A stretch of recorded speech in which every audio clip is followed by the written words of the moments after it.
Thank you, Charles. Right, welcome everyone to today's meeting of the Overview and Scrutiny panel, both those that are participating and to those of you who are watching from home.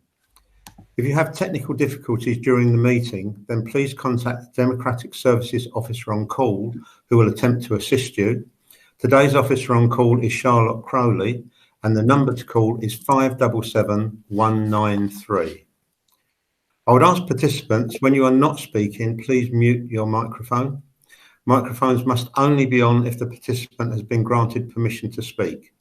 To gain my permission to speak, please indicate on the chat and I will then make a note and call you when it is your turn, or if I miss you, Charles will remind me.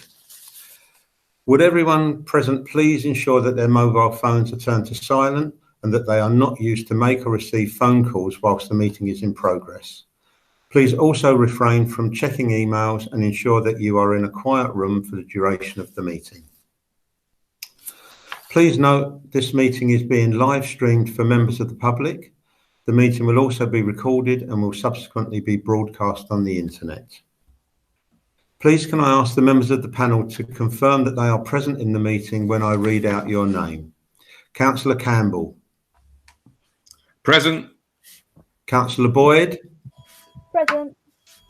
Councillor David Saunders substituting for Councillor Coleman Cook. Present. Councillor Hopkinson. Councillor Hopkinson. No, not yet. Councillor Huxley. Present. Councillor Keane. Present. Councillor Pat Moore. Present. Councillor Paul Moore. Present. Councillor Linda Piper.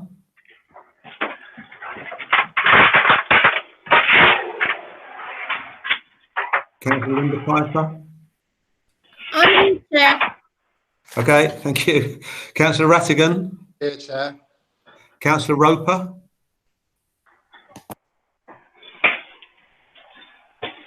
Councillor Roper. No. Okay, Councillor Rozecki. Present, Chair. And Councillor Scott.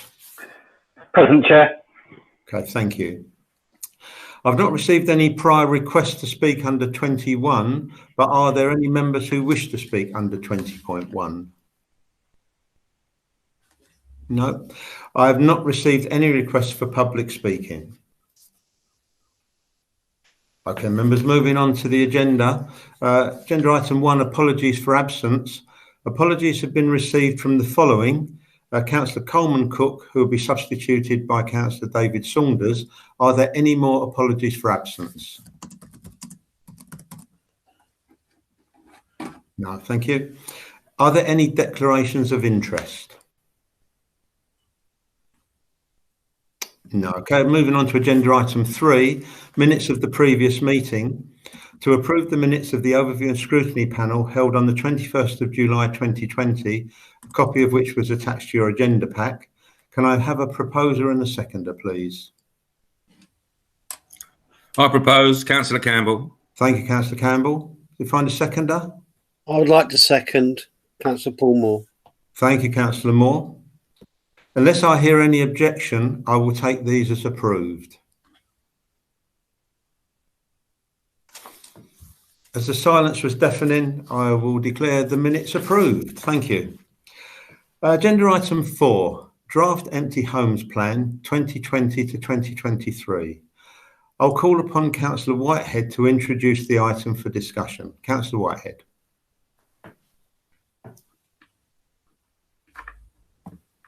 Thank you very much, Chair. Sorry, just unmuting there. I often refer to housing as the foundation for our duties and services. There's a good reason for this. Not only does our housing approach cover many separate sections, but the necessity of strong provision also feeds into many community functions.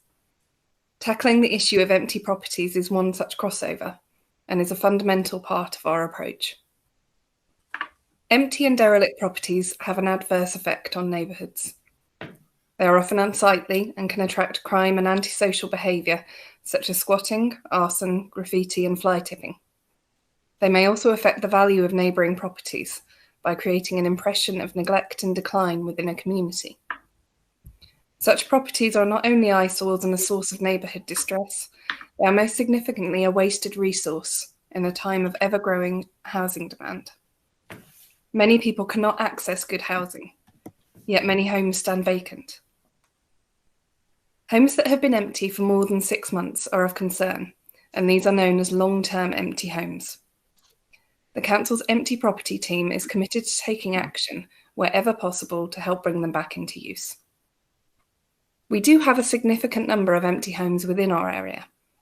However, a more accurate measurement of our aims and commitment within this context can be found within Table 2, with Thanet outperforming all other councils within Kent in terms of empty properties brought back into use, with 159 long-term empty homes brought back into use via council intervention.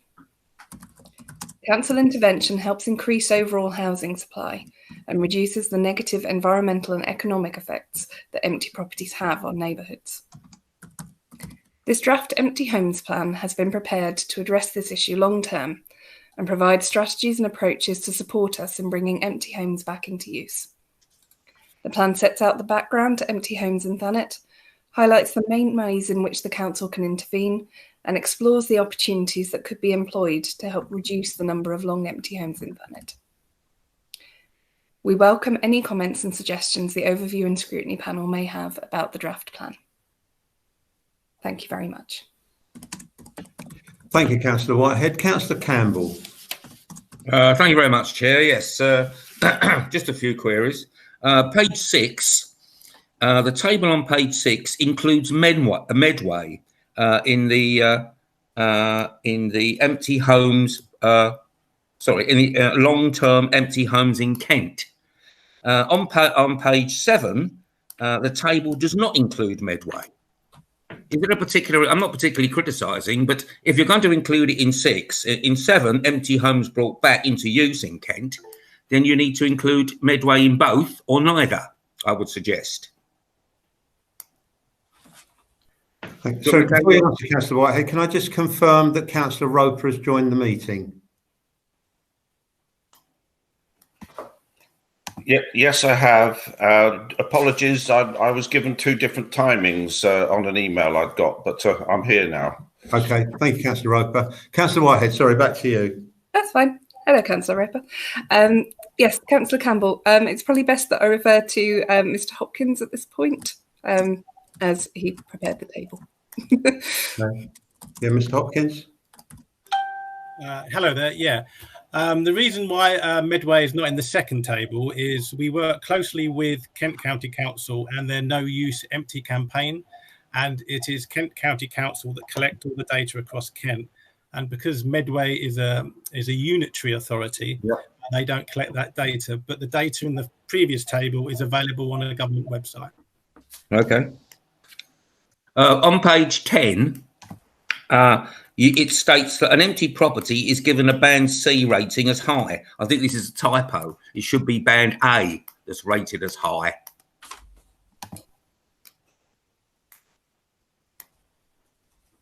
Sorry, what page was that? Page 10. Page 10. Where it actually gives the numbers for the actual A, B and C. It's got C rating high. In actual fact, it's A that's rated high, not C. Yes, that is indeed correct. I'm not quite sure what happened there. Let me just have a look. Yeah. No, that is an error. Yeah, absolutely correct, though. It is A is the high rating. Okay. B is low. You get a star for that, Councillor Campbell. Thank you very much. What I'm confused about within the plan, it mentions in various places empty properties brought back into use, and then it just mentions empty properties. Now, is there a differentiation between empty properties brought back into use and simply empty properties? I mean, empty properties can include properties that have never been actually let. Should there be some consistency, or is there a difference in the empty properties brought back into use and empty properties? In terms of the term empty home, because we're in the housing section, so we focus on empty homes, and empty properties, the vast majority of the work that we do is empty homes that were previously homes that have obviously become empty. But there are some occasions where sometimes that's why we use a generic term, is that there's a property that may have been commercial or something that it clearly isn't going to be commercial anymore, is in a derelict state.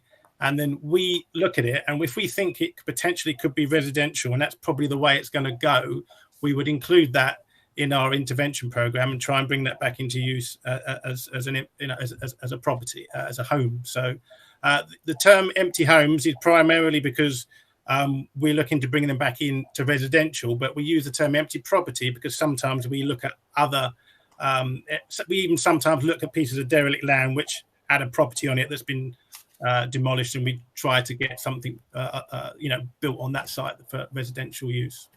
Does this include new builds as well? Well, I mean, generally not. I mean, if there was a new build, if it was empty, I'd be quite surprised. But yeah, I mean, if it's been empty for more than 6 months, then we would intervene. Yeah. Okay. Also, on the last one, on page 44, you talk about the demolition of listed building. You would still take it back as a DCO. Isn't the demolition of a listed building a criminal offence? Without permission, I'm sure it would be. Yes.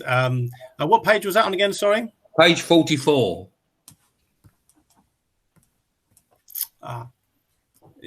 Right. Sorry. Is that's in my? You know what page on the report it is? Sorry. In the report, page 44. In the plan, in the draft plan. Oh, the item. Oh, all right. Paragraph 44. Yeah. Para 44. Sorry. Yeah. Sorry. Yeah. My mistake. I got confused there. Campbell. Sorry about that. I've lost the star, have I? Yeah. Yeah. So, obviously, if you were to demolish a listed building without consent, it would be an offence for our planning enforcement team to get involved in. The reason why it's been put in here is that sometimes empty homes can be listed buildings, there are various ways that you can achieve a compulsory purchase order. And in listed buildings, what usually happens is you have to serve a listed buildings repair notice first as a process towards going towards a compulsory purchase order. Yes. Okay, thank you. Thanks. Thank you. Councillor Huxley.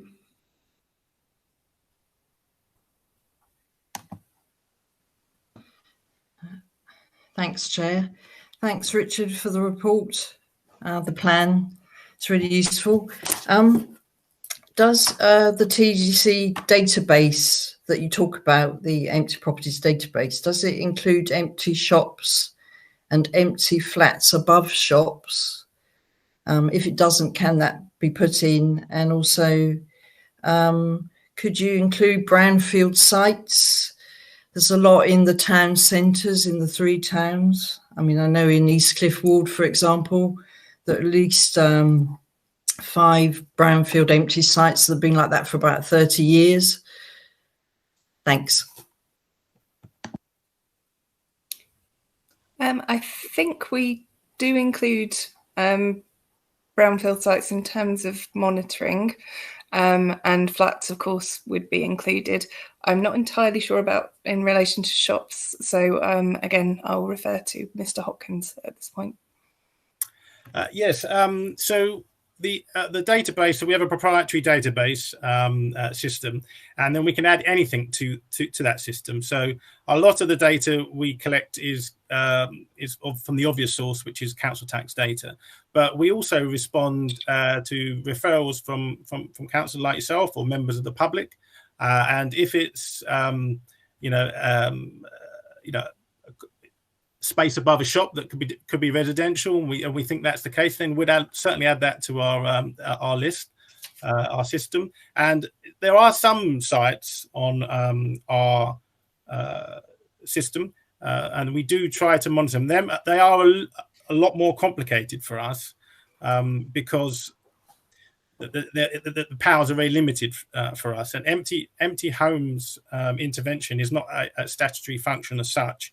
And of course, one of the main things, it's not unlawful to have an empty home. So it can be quite complicated. But yeah, we do try where we can. And where we have an owner that's really not playing or helping us, it can be quite difficult. But where we have got some empty sites and we can try and convince, and one of the main things that we try to do is to help out with no-use empty loans through our partners, Kent County Council. So we'll endeavour to do so.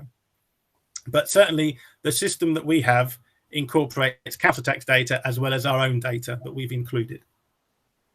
Okay, thanks. Thank you. Councillor Boyd. Thank you, Chair. Just a couple of points, although most of my things have been covered by Councillor Campbell, unfortunately. I'm missing out on the gold star. But have we approached other councils such as Dartford, who had quite a consistent performance in terms of dealing with empty homes? So have we approached other councils like them to see what else they are doing to get good practice? And then my other question is around the interest-free loans. Why is there such a slow turnaround? What's the average loan given out? And also, because there's a clause about the occupiers staying there for 5 years, are they actually fulfilling that requirement?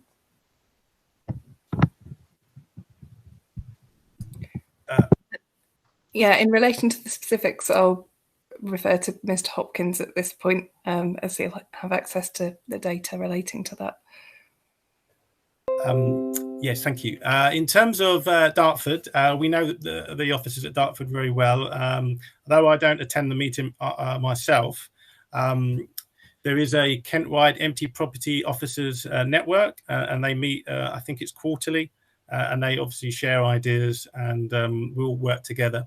And the good thing is that in Kent, obviously excluding Medway, Kent have a very strong small team that is working with all Kent local authorities to try and intervene and bring empty homes back into use. So yes, so we do work closely with our neighbours, and I do so as well because I'm the chair of the Kent Housing Technical Group.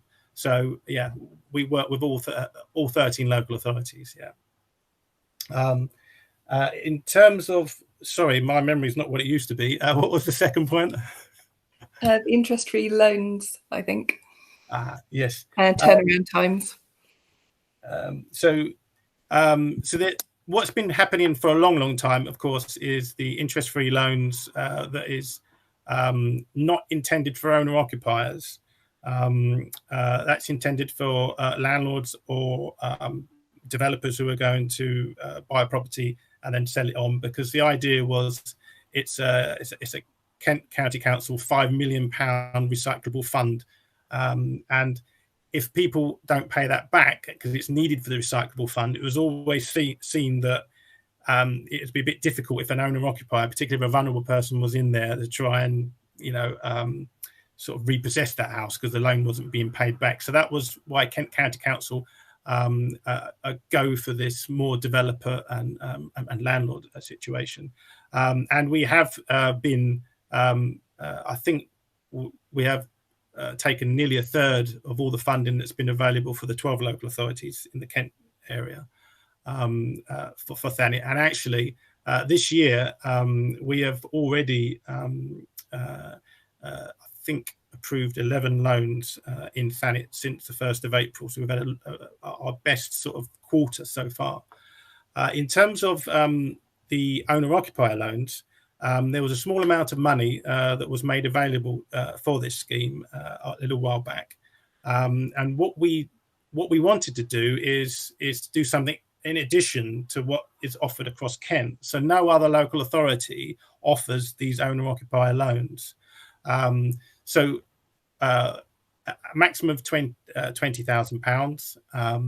Of course, the budget isn't particularly large, and that budget pot is primarily exhausted, and obviously it's going to take some time to recycle that money because of obviously regular repayments but yes, they're only relatively recent, and the ones I'm aware of, and there's been no breaches of the the occupation grant, loan condition, and I suspect there won't be. But in the event that that there was, then potentially we could use our legal powers to reclaim some of that money. Sorry, was there any other questions on that? No, thank you. All right, Councillor Boyd. That's great, thank you. Okay, thank you. Councillor Keane. Thank you.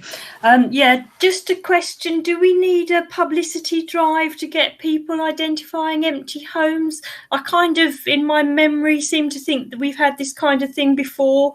Do we need another one? And just as a sort of point, on the Thanet Council website, if you go to report an empty property, underneath that it says find out more information, but it doesn't do anything. So perhaps we need to add something to that as well. Yeah, I think that's a very important point, actually. Thinking in terms of publicity in general, it's obviously useful getting people to notice and people to report.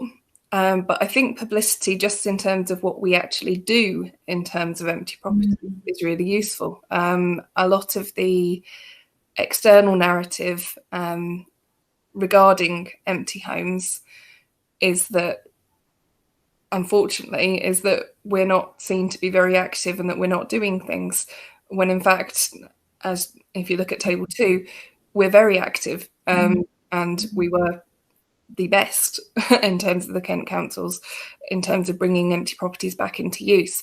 So I think it's worth publicising just how successful we are at this particular area, and that we do have a dedicated team for this, and that if homes are reported, action is taken, and we are doing everything we can to bring those properties back into use. I don't know if there's anything that Mr. Hopkins wants to add at this point.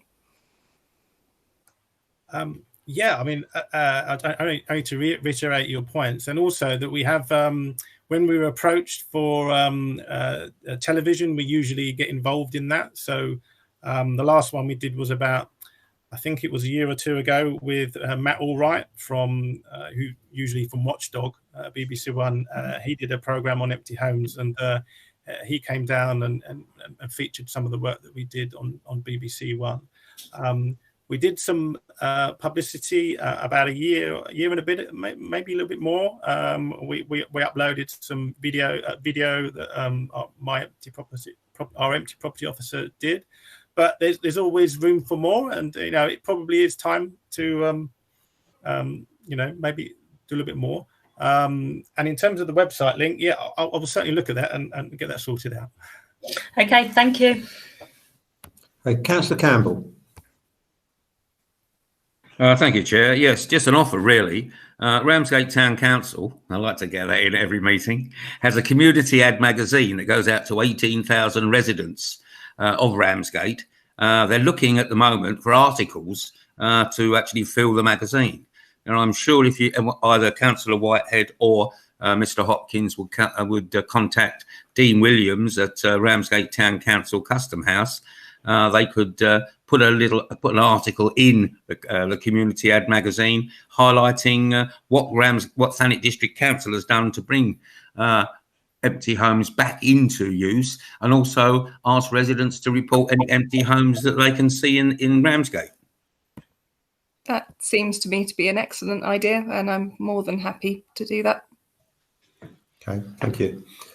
Okay, I can't see any other members at the moment, so I've got a couple of comments and questions that I would like to ask.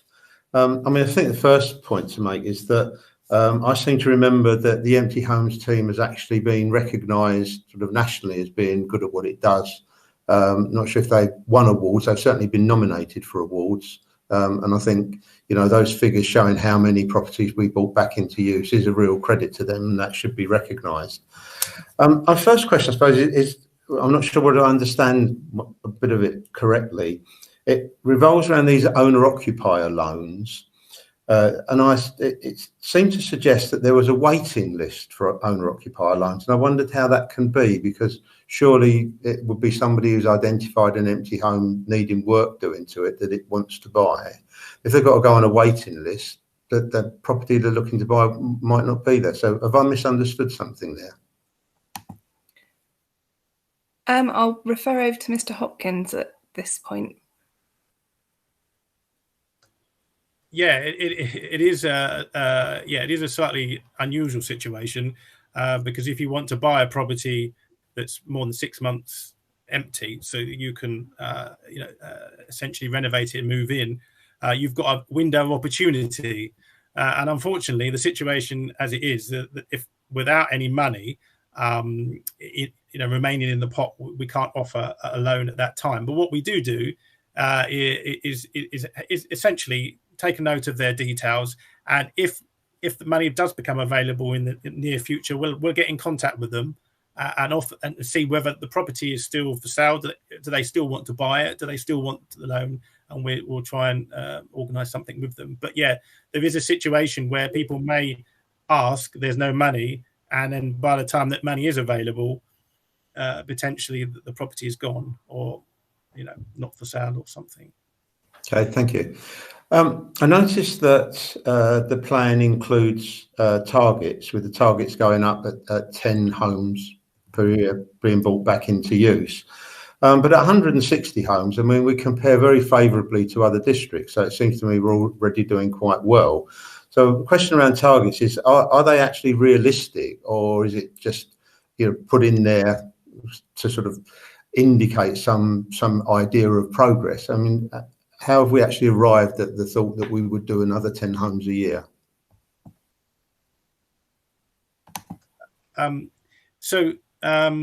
What's happened in the last year is that we had a target for a little while of about 125, but we didn't have an empty property officer for a little while. But that person started in 2017, and they've gradually, because to be fair, empty property work is really, really specialised. There's very few people around that do it. So what generally happens is you get someone in that has transferable skills, and then you train them and they get better and better. So the gentleman that we have at the moment has been with us for a couple of years now and is getting better. And also we have the support officer role is now gone to job share, where before it was just one person. Now we have someone who's come in who's quite dynamic. He's a former police detective sergeant, and he's very, very keen to get involved as much as he can. And when I prepared this plan, I felt that there was scope with the new the team as it sits now to try and push a little bit further. Can't guarantee it, but I think the staff involved were happy with the targets I proposed, and are looking forward to trying to achieve them. Okay, thank you. I mean, on the same theme, really, as you've just indicated, we only have 2 officers, and I don't know whether there would be a natural sort of correlation that if we had another officer, we would bring more properties back into use. So I appreciate that, there's a great social value to bringing houses back into use, but is there any way of demonstrating some kind of cost benefit to the council so that a case could be made for an extra officer to be appointed?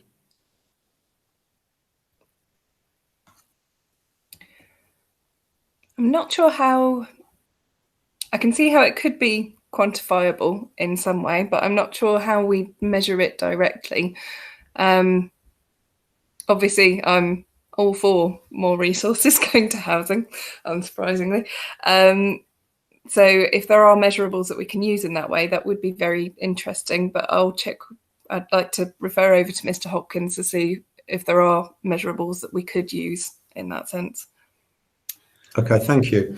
As a sort of contrary to that, it appears that in the future we may be able to charge people 400% council tax on empty properties, which could be 7,000 a year. Do we want to bring those properties back into use, or would we rather, that the local authorities got the £7,000? Again, I think you're looking at the interplay between social gains and financial gains. And yes, of course, financial gains can result in social gains. We want functioning communities. We want healthy communities with established populations. And we are woefully short in terms of housing. And we need to get as many people on our list housed as possible. So I think the ultimate aim is always to make sure that properties are used. I do think it's significant in terms of a national intervention that we can now do this and that we can raise council tax for those that are empty long term. But for me, and I think I would imagine the rest of the housing team, the aim is always to make sure that any property that can be used is used because it benefits our community as a whole. Okay, thank you. I wasn't being entirely serious with the question, I've got to say, but on what I do, well, I think it's a serious question. I noticed that we've got in the sort of targets and that, or actions, so on.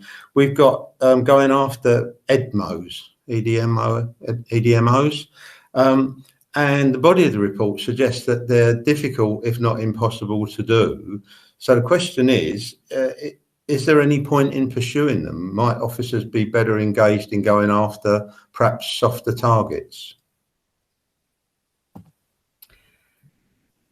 Mr. Hopkins, how do you feel in terms of targets in that area and proportionality resource-wise? Absolutely, point well made, because we have tried one EDMO before, and we spent an awful lot of time and resources going to the tribunal, and it had been an empty property for many years. And on the day of the tribunal viewing, they turned up with a few rugs and a few chairs and put it in and said we're about to move in. Right. It was a very challenging situation, and an awful lot of time and resources went into it. And then subsequently, the law was changed to make it even harder to get EDMOs. They have to be empty for 2 years. There has to be lots of complaints about it. And the tribunals are very reluctant to give them, to be honest. And most local authorities that have actually successfully done that found that the resource that not only once you've got an EDMO, then you've got to put all the resources in to try and renovate it, and the cost and the expense at the council's expense. Then you've got to get it let, and then in the first year you can't get it let without the owner's approval. You can do a final EDMO, which gives you a bit longer, another sort of 7 years, and where you can let it. But in terms of monetary, everything that you put into it, you have to put into it from as a local authority's point of view. And if you don't, if you make any surplus, you have to give it back to the owner. And if you make any loss, the council has to bear that loss, and that can be quite problematic. And what I think the spirit of what we were trying to say in this report is that if there is a specific case where perhaps an EDMO might not be too much of a financial risk for the council, and it could happen, and that we could resource it, then we perhaps look to do it. But it's going to be more of a sort of a disincentive, more of a we'd use the publicity for it, to demonstrate how that potentially we could do this. But the reality is, if I asked the two officers that we had to do nothing but EDMOs, then we would achieve some really good things. But our outputs each year would probably drop to 5 or 10 rather than 160. So when you say the soft targets are the easier ones, you're absolutely right, because but we have to balance it with enforcement and the soft target. It's very difficult, but I think if there's an obvious opportunity and some problems, we consider trying to do one, but it's not going to be many, that's for sure. Okay, well, I mean, following on from that, I mean, I go back to my original point. I mean, should we not take it out of the programme and it be a sort of windfall if officers come across it? Or if we're going to leave it in, should we perhaps caveat it with the kind of words that you just used about sort of go after it, provided that it looks like one that's easy to do, because otherwise we just seem to be setting ourselves the opportunity to fail. I mean, I'll leave it there. I mean, there's no. I think you're right. I mean, we could change the terminology in the report if that's what's agreed, to suggest that where it's appropriate and practical, that we would do it and not just simply go looking for them. Yeah. Okay. Thank you. My final point's a question, actually. I think the report also said that the favoured way is to go for enforced sale. Question is, does TDC get its costs covered when it gets involved in enforced sales?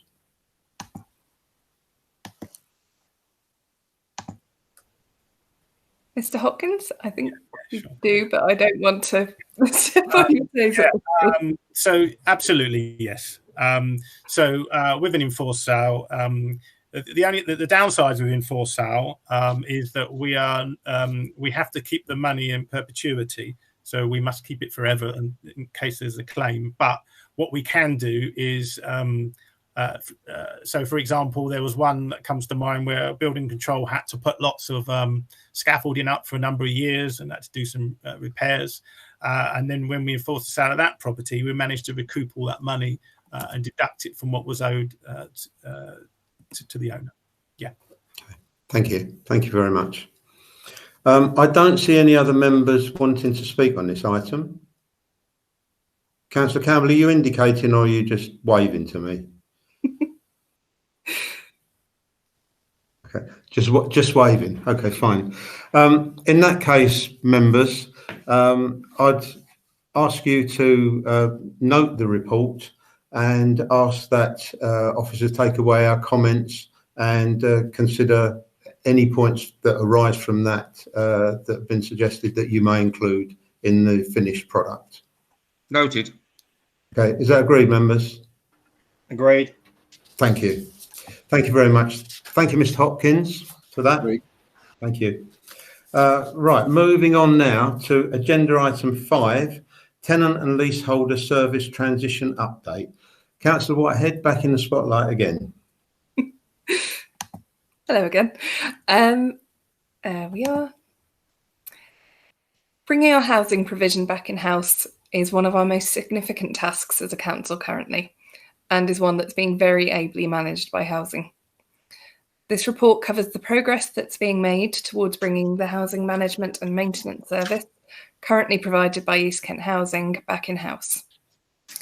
The key points it covers are how we are ensuring that we have enough staff to run the service from the 1st of October, how we intend to induct transitioning and new staff, giving them the best introduction possible to the council and to the new service, how we are informing and involving tenant and leaseholder representatives in the transitioning of the service and our intention to keep them involved going forward, the ongoing work by ICT to separate the housing management system between the 4 councils and supporting staff in their training on new systems, the work being undertaken by the communications team to keep staff and customers informed of the changes, and finally, the winding up of East Kent Housing. How we manage this transition and how involved tenants and leaseholders are in this process is extraordinarily important. The basis for continued success of an in-house system is providing a secure base and competent and coherent systems to manage our ongoing responsibilities. And I am very pleased to be able to say that the ongoing work in this area by housing has been exemplary. This is a very exciting time and also a hugely significant one. We are laying the foundations for our ongoing relationship with our tenants and leaseholders and setting the ground for our abilities as a landlord going forward.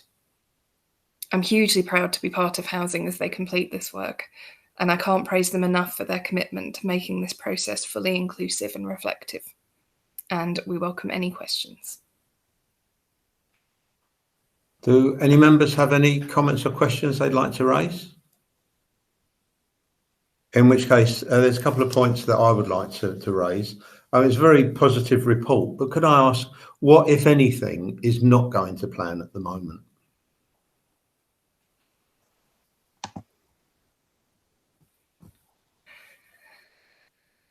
Obviously, I'd like to defer to Miss Sullivan in relation to how she's managing the transition, as she is the manager of this.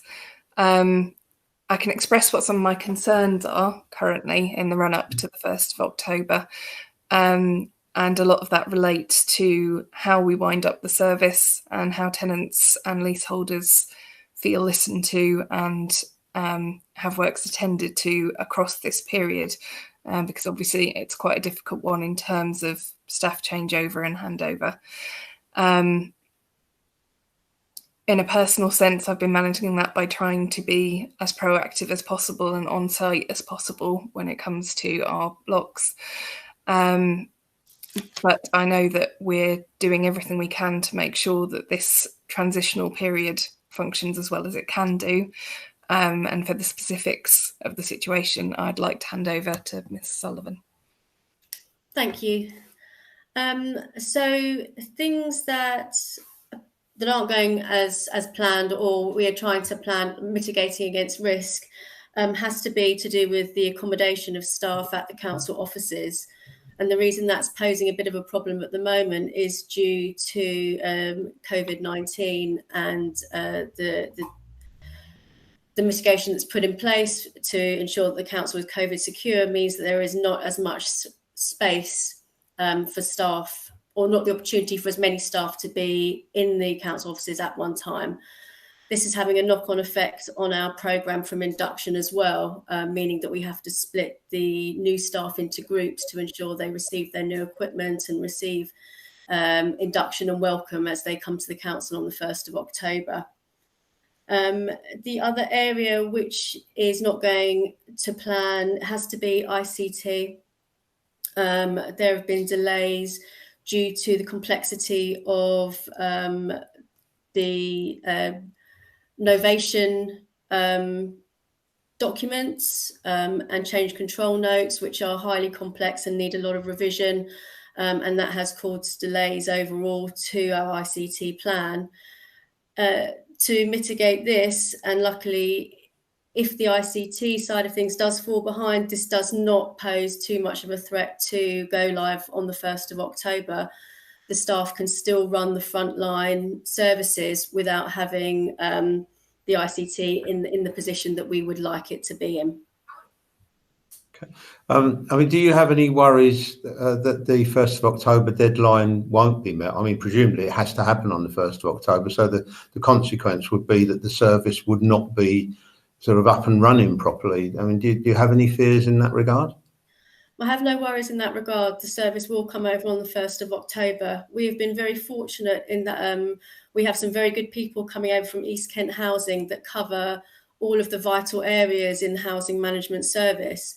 And this means that in terms of having an operational handover and a caseload handover, we are having individual meetings with the staff that are coming to us to make sure that that work is brought with them and that they are fully prepared for the 1st of October as to what they're going to be doing from that date.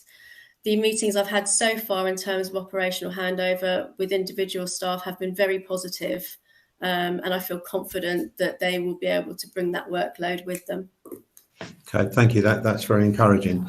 Another question, of the East Kent Housing staff that are moving across, are we getting across to Thanet the number of staff that we expected?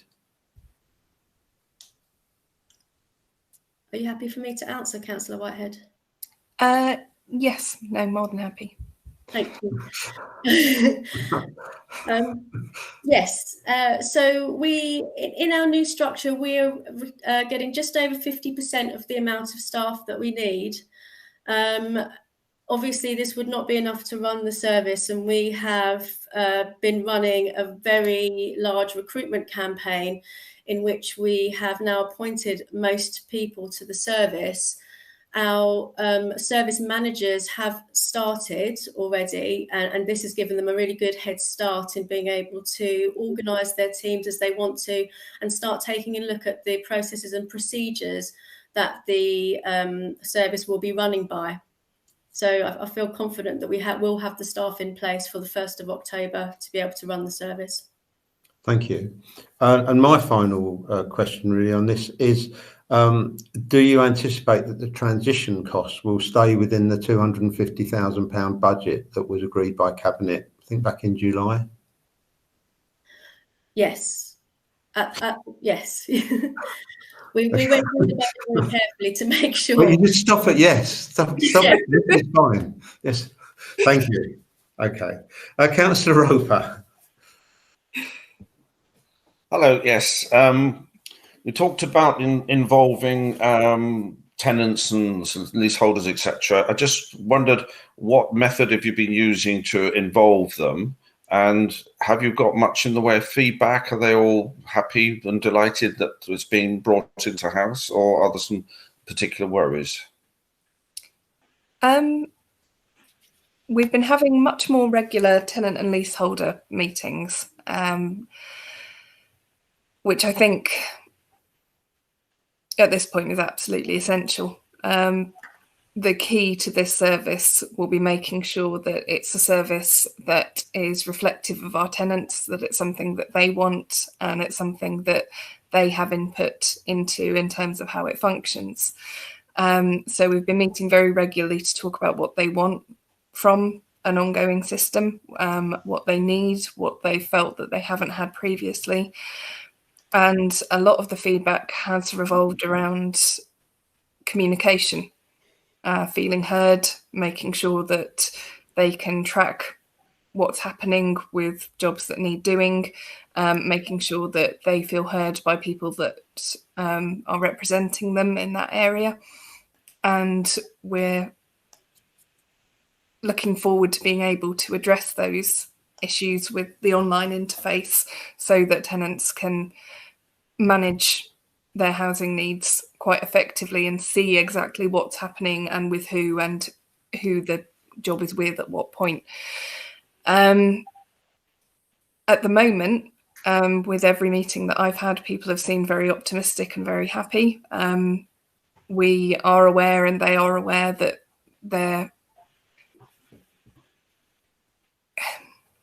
that transition itself can be a difficult process.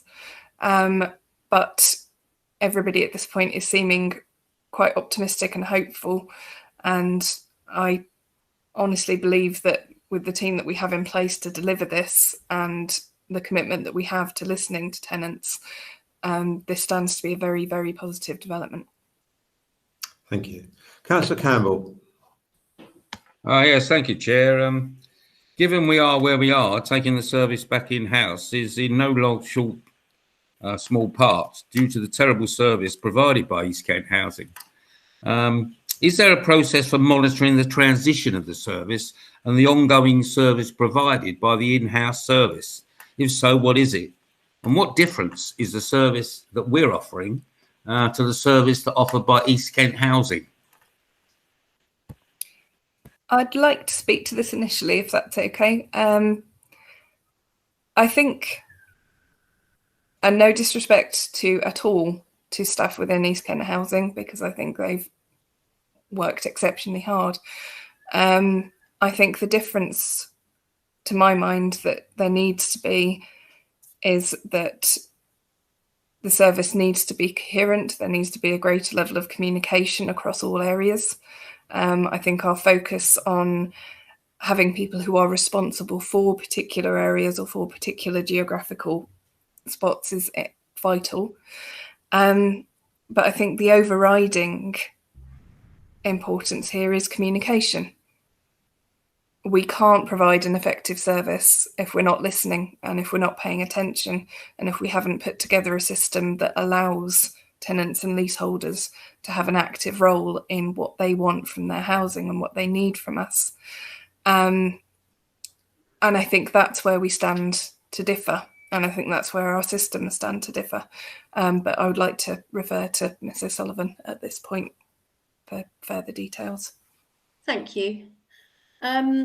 So to echo what Councillor Whitehead said in terms of communication, and how we're going to make it better is once the service is in-house, we'll have the opportunity to take stock of what is being offered currently.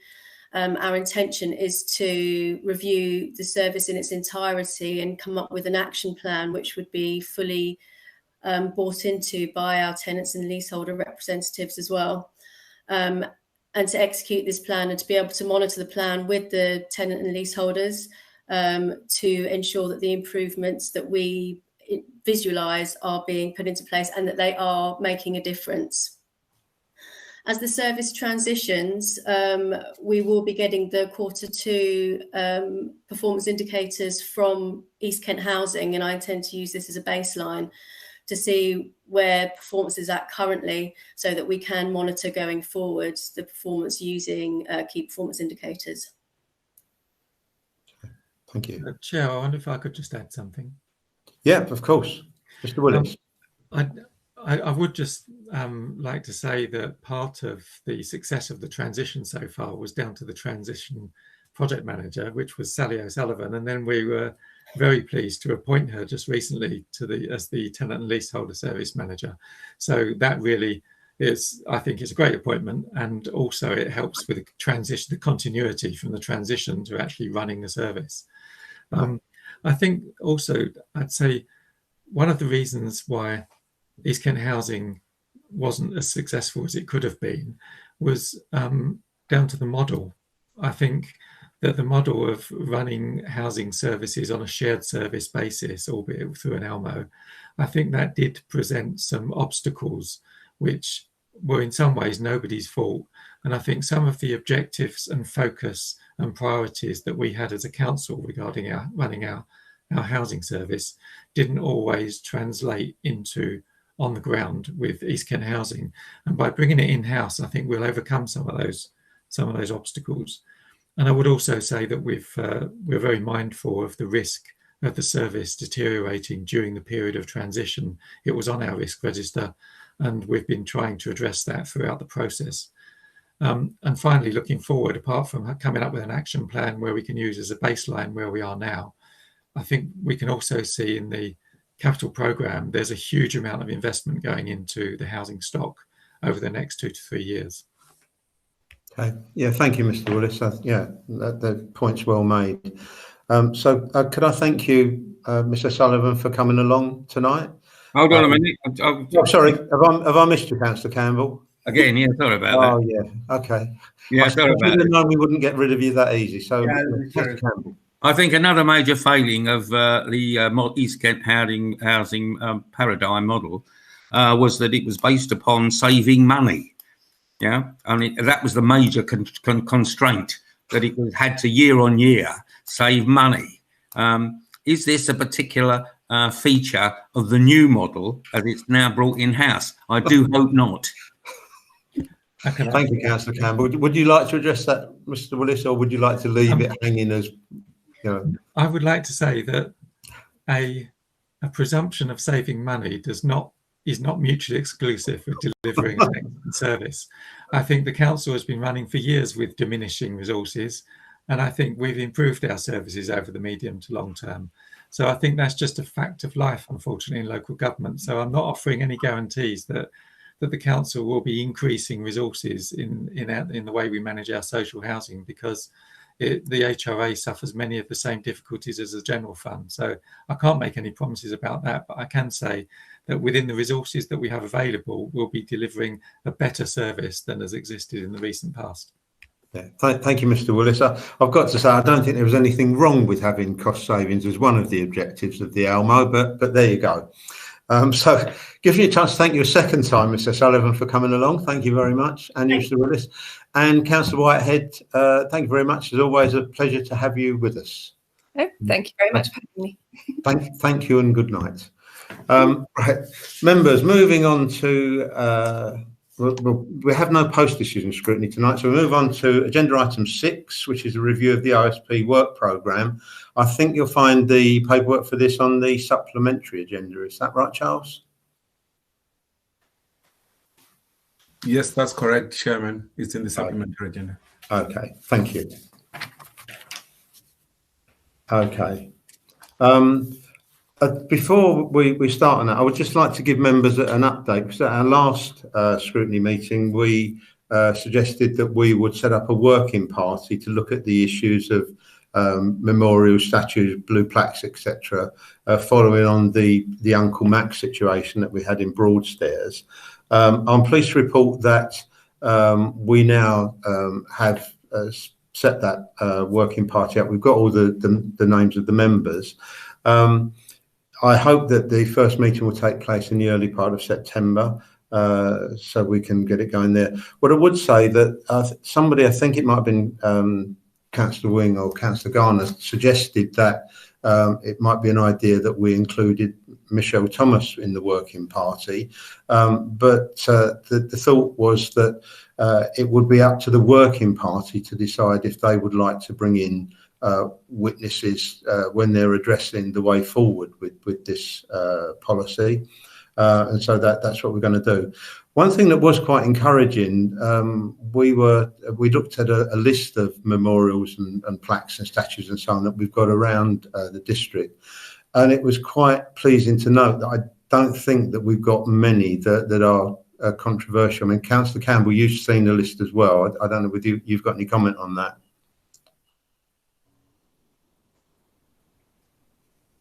You're muted, Councillor Campbell. Sorry about that. Yes, you know, yeah. Most people would celebrate the fact that I'm muted, but by the by. No, you're quite right there, Councillor Bayford.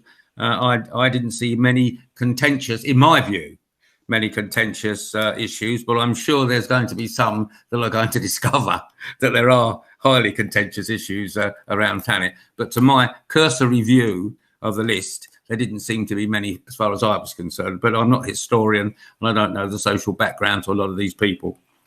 Okay. Yeah, thank you, Councillor Campbell. At this stage, I'd like to thank Charles and Nick for the work they put in, because they actually put the various suggested work streams, scrutiny items, through the prioritisation matrix that they've got. And that's been reproduced in the papers that you have, and there's been a ranking applied to them. The first question really with members, are you happy with that list, happy with the rankings as they come out, or are there any issues that you have with that list or the way it's been put together? I thought I called Bob. I requested on the initial when you called for subjects for meeting about your leisure. I see that it's not on the list at all. Right. Yeah, I can't remember that, Councillor Rizeki. You may well be right, and there's no reason why we can't add that to the list. Did you actually respond to the request that, if you like, the sort of questions that you would want answered were known, because that was key to drawing up the prioritisation list? I haven't seen anything on that at all, Bob. There was an email went out from, I think it was from Charles, asking people to support the items that they put forward with the questions they would like answered, so that they could actually determine the way scrutiny would go, you know, what would be the resource needed to look at it. So perhaps if you could do that, if you could write to Charles and tell him, you know, the things about your leisure that you would like scrutinised. Okay, I will do that. Okay, thank you very much. Okay. Any other members got any questions about that or comments about the prioritisation list? Bob? Councillor Campbell here. Yeah. Yeah, I fully appreciate the fact that there's an extensive list and there's extensive prioritisation. The only problem I can see from the work programme that we're actually looking at in this agenda item is there's very little time for us to actually scrutinise any of these. We're running into sort of budget and other considerations and cabinet member scrutiny that we would perhaps need to encourage the cabinet member responsible for the service that we need to be scrutinised, that was identified, to discuss that as a major topic of their scrutiny performance. Yeah, I think that's a point well made, Councillor Campbell. If you look at the list, the top three on that list came out as coastal waste clearance, a replacement of litter and dog bins, and managing antisocial behaviour on beaches, which was third equal with empty properties. And I think empty properties, we've done something tonight towards that. So whether that needs to stay on the list, we can think about. But would members be happy that we look to try and include those top three ranking ones in, the upcoming scrutiny meetings? Again, I would take silence as your approval, and I noticed Tim Houses. Oh, Councillor, no, sorry, Nick Hughes. You're waving at me. I assume you'd like to speak. Very much, Chairman, if that's okay with you.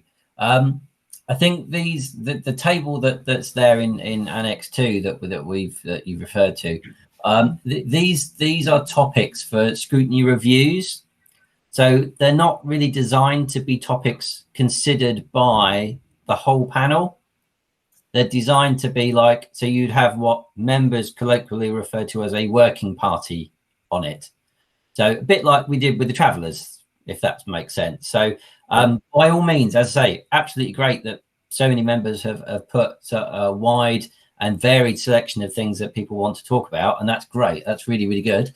And as you've said before with Councillor Rizeki, we can add things to this. We can take this list off. This is very much the first stage of a much longer process. And I think the other thing I would really want to make clear to members is that the list of stuff that we see here is not a work program for maybe 6 months or the second half of this year. This could be 2, 3, 4 years of work that could well see out the lifetime of this council, of this council up until 2023.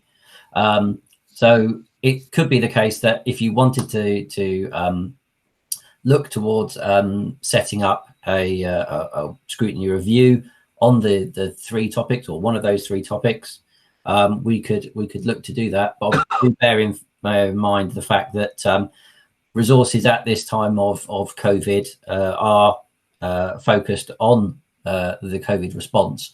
So just bear that in mind when we're looking at that. And if we're going to pick something that has a particular impact on the areas of the council that are dealing with the COVID response, then obviously do bear that in mind when choosing the topics that you want to look at first of all. Okay, thank you, Nick. Yeah, I mean, I think my thought was when I sort of talk about bringing them to scrutiny was really that, we put them on an agenda and we discuss whether we want to set a working party up at that particular point in time.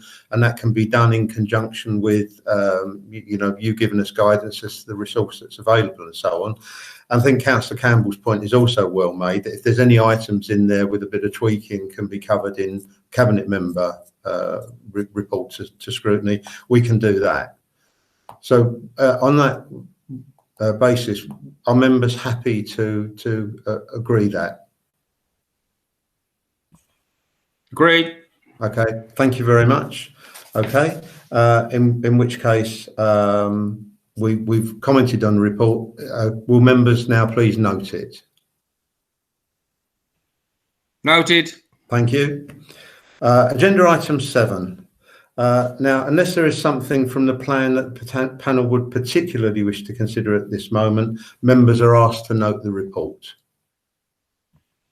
Noted. Thank you. Is that agreed, members? I'll take your silence as agreement. Few people are nodding, which is great. So can I take this opportunity to thank you for your attendance tonight and your contribution, and wish you all a very good evening. Thank you.